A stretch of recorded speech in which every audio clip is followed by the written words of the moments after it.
Welcome to my kitchen. Today we are making something special, homemade samosas. Let's start by preparing the dough. Take 2 cups of all-purpose flour in a bowl, add half a teaspoon of salt and mix it well. Now add 4 tablespoons of ghee or oil.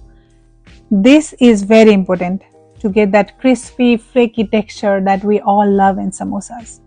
Mix the flour and ghee well until it becomes crumbly like breadcrumbs.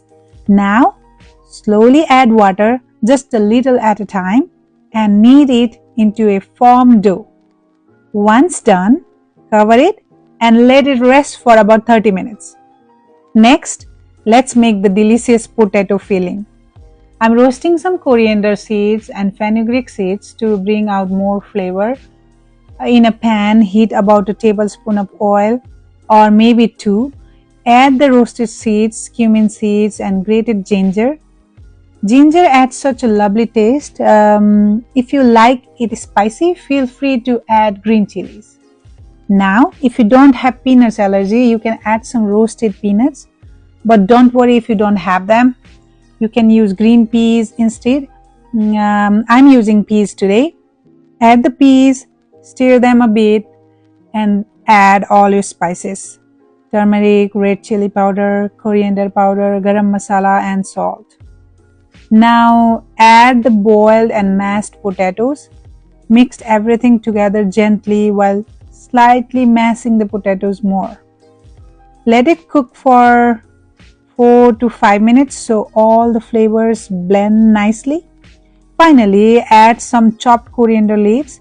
You can also add dry mango powder or lemon juice, or if you don't have anything, if you have chaat masala, you can add that for a tangy flavor.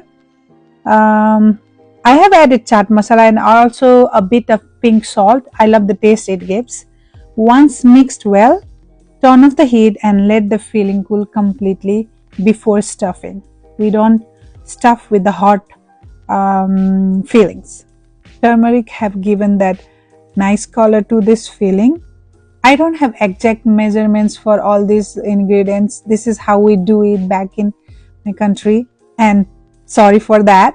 Instead of making it a fine powder, I used masalas little coarse, slightly grinded. Doing this will give us that authentic samosa feeling taste.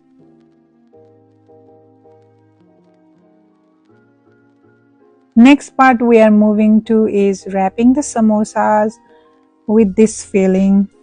If you have watched this video this far, then please give me a like and save this video so that you can find it easily when you need it when you are making samosas. Now it's time for the most fun and sometimes the most messy part. Rolling and stuffing the samosas. And guess what? My husband is joining in because he's officially the rolling master in the house. I always say, I cook, he rolls, fair deal, right? Cooking together is the best. We laugh, we chat, sometimes argue over shape, but in the end, it's all love and samosas.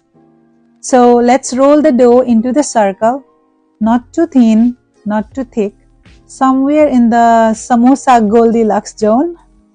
Once we have got a nice circle, cut it right down the middle. Each half is going to become one beautiful samosa.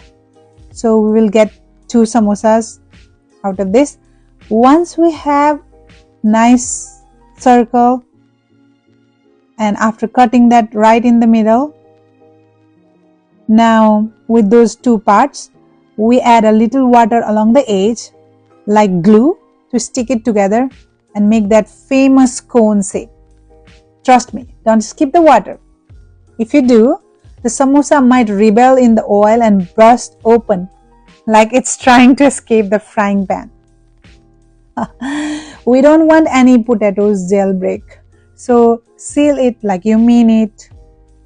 Now we gently press the filled samosa into the classic triangle shape. We call it making it sit. So it's ready to fry like a little king on its throne. And yes, the more you make, the better you get. My first few samosas used to look like crust pyramids, but practice and hungry people make perfect.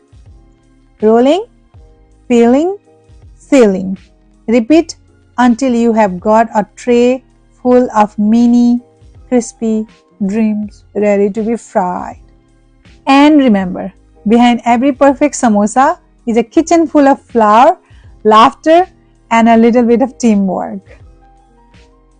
Now go on, make your own batch, and if one pops open while frying, just call it a surprise snack and eat it anyway. Alright, we are almost done wrapping these little pockets of joy. Just a few more to go, and after that we'll move to the next part, part 4, which is frying.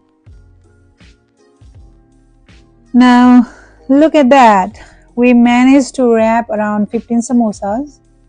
Not bad for home kitchen, right? That's a whole squad of samosas ready to take a dip in the hot oil. Crispy goodness is just the minutes away.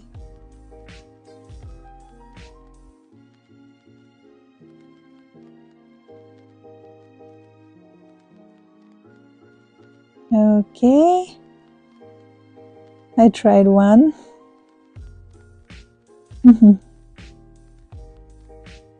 Okay, part 4.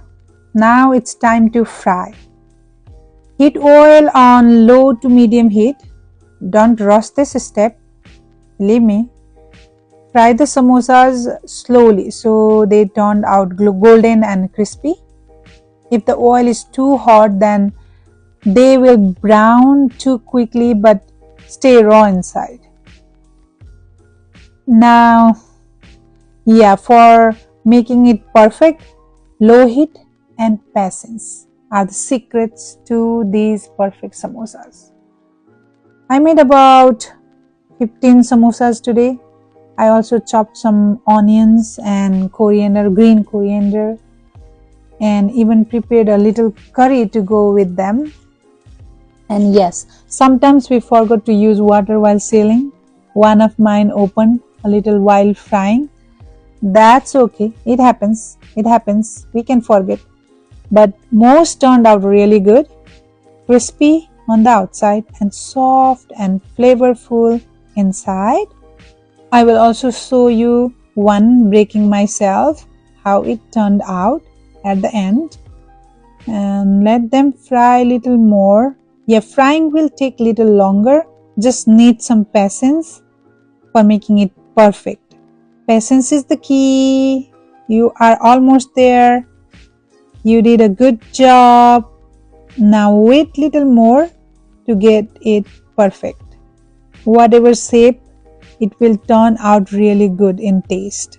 I'm sure if you try it, you will love it.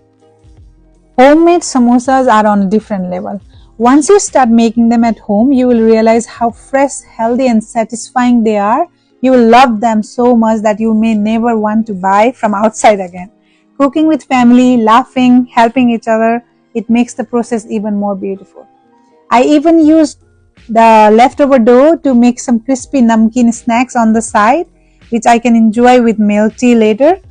Thank you so much for watching. Try it yourself. Let me know how it goes. Happy cooking and see you next time. Bye bye. Enjoy. Have a nice day. And here I bake some. This is how it looked like. Okay, save it. Love the video. Bye. Thank you.